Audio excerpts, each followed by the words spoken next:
Perfect 10 ang grado o marka na ibinigay nina Michael Sager at Jillian Ward sa kanilang friendship ngayon. Marami na ring mga fan ang mukhang isinusulong ang tandem nila bilang Mike Jill para sa top rating show nilang My Ilongga Girl sa GMA7. Bagay na bagay sila. Grabe ang kilig namin kapag pinapanood namin sila. Sana sila na nga, sigaw ng kanilang fans na hindi naniniwalang walang nararamdaman ang dalawa aside from being co-workers. Marami rin ang sumasagot sa isyong never naman daw inamin kahit kailanman ni Michael na GF na niya si Cassie Legaspi. Oy, malinaw sa interview ni Michael na sinabi niyang very dear and good friend lang sila ni Cassie. Kaya may pag-asang maging sila ni Jillian, komento pa ng ilan.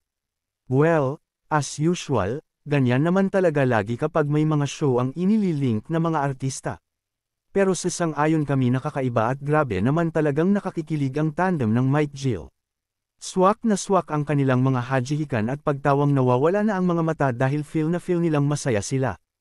Promise, kilig na kilig din kami.